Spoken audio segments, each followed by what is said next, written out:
why do humans live together at all? Not why do we enjoy company?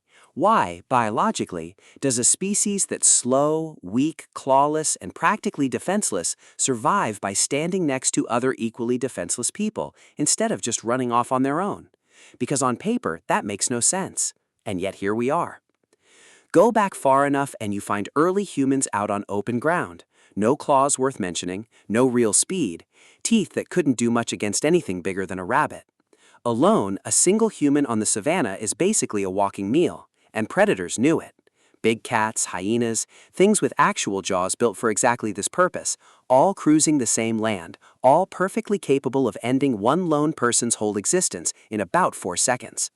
So logically, you'd think the smart move is to hide, stay small, stay quiet, don't draw attention. Except that's not what happened. Somewhere along the way, humans did something that looks completely backwards from a survival standpoint. They started clustering together, out in the open, practically advertising, hey, here's a group of soft, slow creatures, come get us. Except it wasn't backwards at all, because something changes the second you're not alone anymore. One person freezes when a predator appears. A group notices faster, reacts faster, and, this is the part that matters, a predator has to think twice about which one it's actually going to get. Confusion is protection. Numbers are protection. Somehow, standing next to someone else made you dramatically harder to kill, even though nothing about your own body had changed at all. And that one shift, clustering instead of scattering, wasn't just a lucky accident. It was about to become the single most important decision our species ever made without realizing it was making one. Okay, so groups survive better than individuals. Great. But surviving better and actually working together are two completely different problems, and the second one is way harder than it sounds. Because the second you put a bunch of hungry, tired, scared people in one place, you've also just invented a brand new list of problems that didn't exist when everyone was alone. Who eats first when there's only enough food for half the group? Who takes the risk of actually walking toward the predator to scare it off? Who gets stuck watching the camp at night while everyone else sleeps? None of this works itself out automatically. Left unmanaged, a group isn't safety, it's just a slower kind of chaos.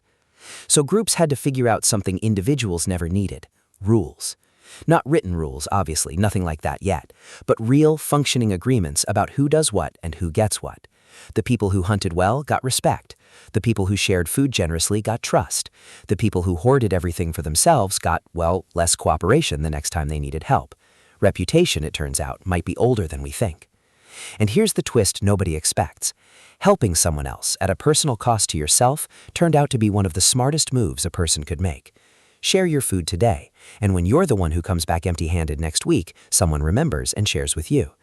It's not selflessness exactly, it's survival math, just running quietly underneath everything, disguised as kindness. That quiet math, who helped who could be trusted, who couldn't, was about to become the invisible glue holding these early groups together, and it needed something else to actually function at scale, a way to keep track of it all. Trust is great in a group of 5. You can remember who helped you, who didn't, who's reliable. But what happens when the group isn't 5 people anymore? What happens when it's 15 or 50? At some point, keeping every single relationship straight in your head just stops being possible. And that's exactly the wall early human groups eventually ran into. This is where something remarkable starts happening. Language gets more useful, not just for warning about danger, but for something sneakier, talking about each other. Who did what? Who can be trusted? Who tried to cheat the group last winter? Suddenly you don't need to witness someone's bad behavior yourself to know about it. Somebody just tells you. Gossip, as embarrassing as that sounds, might be one of the oldest tools humans ever used to hold large groups together without anyone actually keeping score on paper. And bigger groups meant bigger advantages too. More eyes watching for danger, more hands hunting, more people to help raise children who take years and years to become useful, way longer than any other animal's offspring. A larger group could absorb losses that would have wiped out a smaller one completely. Lose one hunter in a group of 30 and life goes on.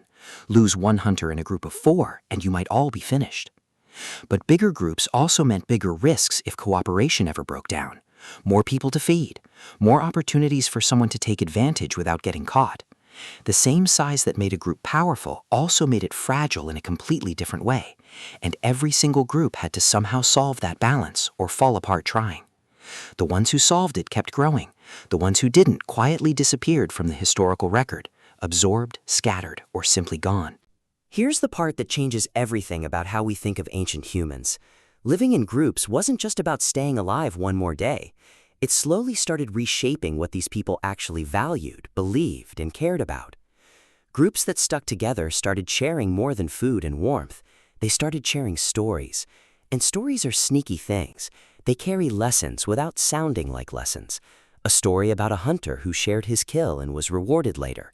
A story about someone who betrayed the group and was cast out to fend for themselves, alone, in a world that had just proven exactly how dangerous alone really is. These weren't just entertainment around a fire. They were survival lessons wrapped up in something people actually wanted to listen to. And slowly, belonging itself became something people feared losing, almost as much as they feared predators. Because by this point, being cast out of the group didn't just mean losing company. It meant losing every single advantage that group had been providing: protection, food sharing, warning systems, everything. Exile was, in a very real sense, a slower version of the exact death these groups had originally banded together to avoid. That fear and the belonging it protected started producing something new: identity. Not just a human, but one of us. Markings, shared rituals, ways of speaking, ways of dressing, all slowly becoming signals of who belonged and who didn't. Groups weren't just surviving together anymore. They were starting to define themselves against everyone who wasn't them. And once you have us and everyone else, you've accidentally invented something that would go on to shape basically every single chapter of human history that followed, for better and for a whole lot worse. If you enjoy uncovering the hidden stories of ancient humans, forgotten civilizations, and the surprising science behind our past, make sure to subscribe. We upload new videos every week that challenge what you think you know. And if you don't want to miss the next story, hit subscribe now. Let's keep exploring history together.